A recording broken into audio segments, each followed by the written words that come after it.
Chadha sir, thank you for giving me an opportunity to speak on this bill. Sir 22 lakh बच्चे रोज 18 घंटे की मेहनत, एक 3 घंटे का एग्जाम, लेकिन एक कैमरा फोन, व्हाट्सएप पर एक मैसेज, टेलीग्राम पर एक पीडीएफ, रात 2 बजे पेपर लीक, सब खत्म, स्टूडेंट की सारी मेहनत बर्बाद. Therefore, sir, I rise today to speak wholeheartedly in support of the students of India and to welcome the Public Examination Amendment Bill 2026. Sir, paper leak जैसी सीरियस बीमारी का परमानेंट इलाज करना होगा. जैसे कैंसर का इलाज क्रोसिन खिलाकर नहीं किया जा सकता, ठीक वैसे ही पेपर लीक जैसी प्रॉब्लम का इलाज मीडिया साउंड बाइट से नहीं बल्कि इंस्टीट्यूशनल सॉल्यूशन से होगा, जो आज हमारी सरकार इस बिल के माध्यम से करने जा रही है by introducing India's first ever anti paper leak framework. सबसे पहले मैं नीट के स्टूडेंट्स को कुछ कहना चाहूंगा. आपका गुस्सा जस्टिफाइड है, आपकी पेन रियल है और आपको एग्जामिनेशन सिस्टम से जो कंप्लेंट है वो कंप्लेंट भी जेन्युइन है.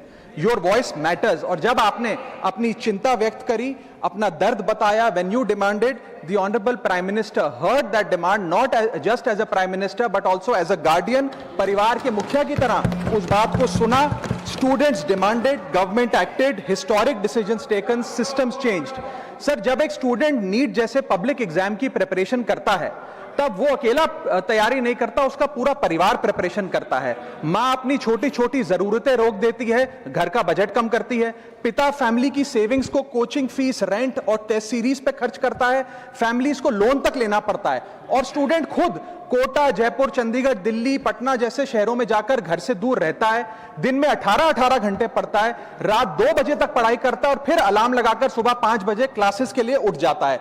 परिवार से दूर, कोई सोशल लाइफ नहीं, कोई त्योहार फेस्टिवल नहीं, सोशल मीडिया, फ्रेंड से दूर, और अपनी स्लीप और अपनी हेल्थ से भी कॉम्प्रोमाइज करता है, क्योंकि उसे पता है कि जब वो पेपर लिखेगा तो सिर्फ पेपर नहीं, अपनी फैमिली के लिए एक बेटर फ्यूचर लिखने जा रहा है. और फिर एक दिन एग्जाम की तारीख पर उसे पता लगता है कि 3 साल से वो जिस पेपर की तैयारी कर रहा था वो पेपर किसी ने पहले ही पैसे देकर हासिल कर लिया, पेपर लीक हो गया.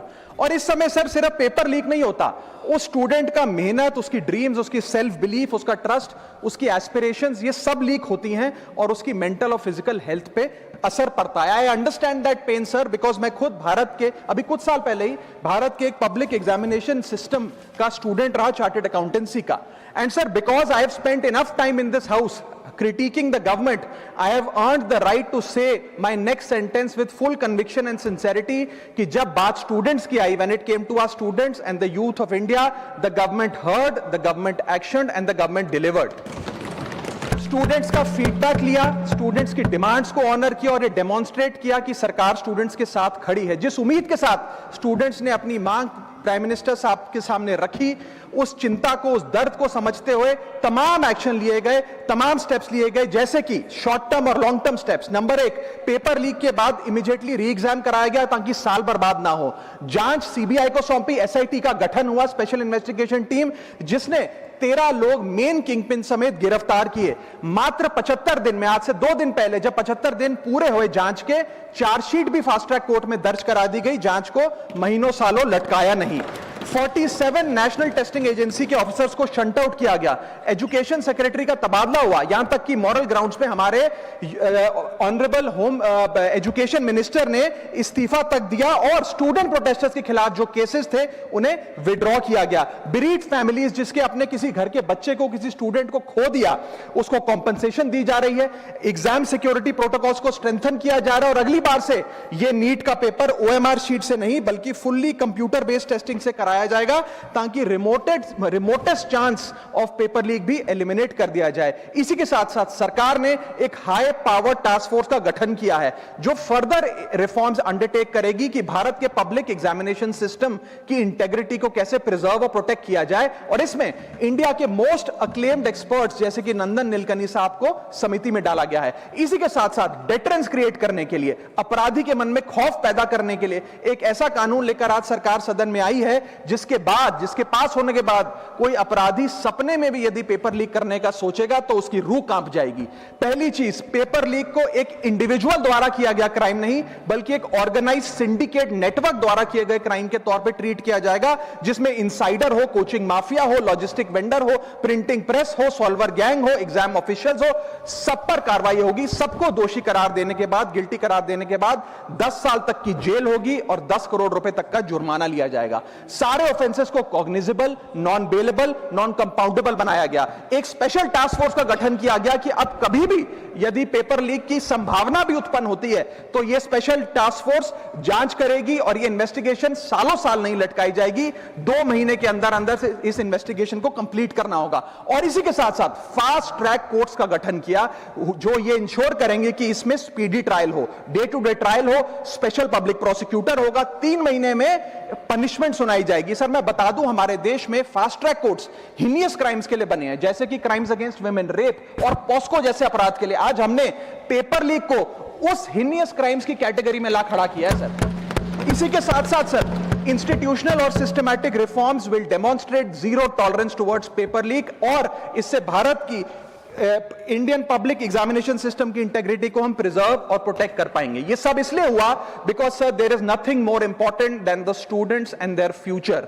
Sir their voices mattered, their voices were heard and systematic and systemic changes have been brought in. उनकी आवाज को, स्टूडेंट्स की आवाज को कोई पॉलिटिकल चैलेंज नहीं, बल्कि एक परिवार की भीतर की चिंता की तरह समझकर, जैसे घर के बच्चे घर के बड़े से अपनी चिंता व्यक्त करते हैं, दर्द व्यक्त करते हैं, डिमांड्स रखते हैं, ठीक वैसे ही सरकार ने ये तमाम फीडबैक लेते हुए एक्शन लिया। Sir Benjamin Franklin, American philosopher, statesman, diplomat रहे, उन्होंने कहा था, well done is better than well said. सालों तक इस देश में पेपर लीक होता आया, लेकिन सिर्फ डिस्कशन और सिर्फ साउंड बाइट हुई। आज एक्शन हो रहा है, सिस्टमैटिक रिफॉर्म्स आ रहे हैं और भारत का पहला एंटी पेपर लीक फ्रेमवर्क बनके तैयार है और आपके सामने है।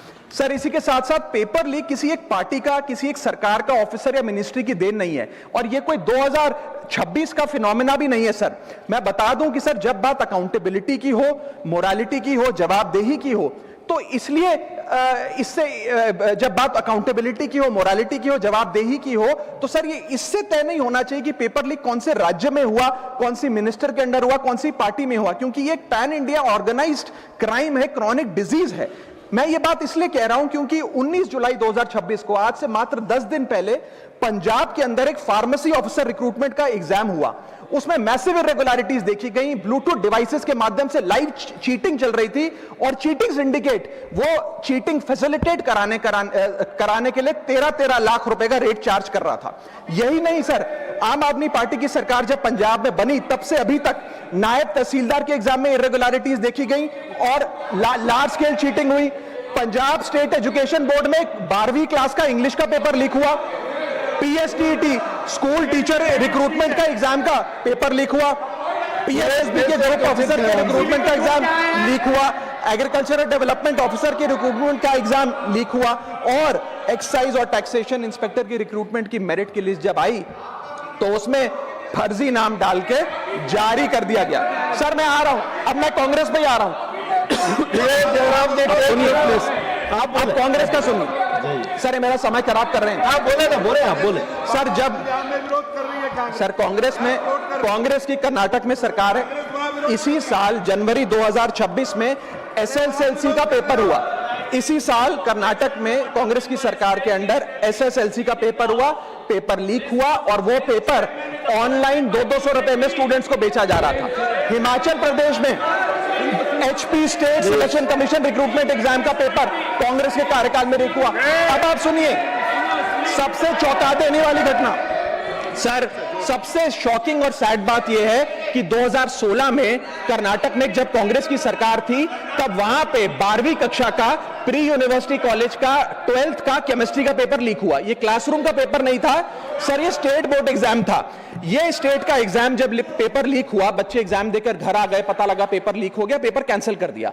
20 दिन बाद री एग्जाम कराया गया, री एग्जाम का पेपर भी लीक हो गया, और उसके बाद रात को 3:30 बजे वो पेपर व्हाट्सएप पे घूम रहा था, री एग्जाम को भी कैंसिल करना पड़ा।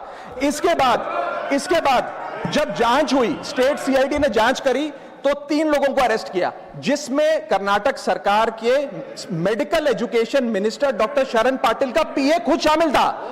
पीए 10-10 लाख रुपए लेकर पेपर लीक कर रहा था। उसके बाद जब मंत्री जी से पूछा गया कि आप इस्तीफा क्यों नहीं देते, आपकी मॉरल और डायरेक्ट जिम्मेदारी बनती है, आपके दफ्तर का आपका पीए पेपर लीक कर रहा है, आप क्यों नहीं इस्तीफा देते? तो उन्होंने कहा कि there is no question of resigning, अगर कुछ गलत हुआ है तो वो मेरे पीए का पर्सनल मैटर है।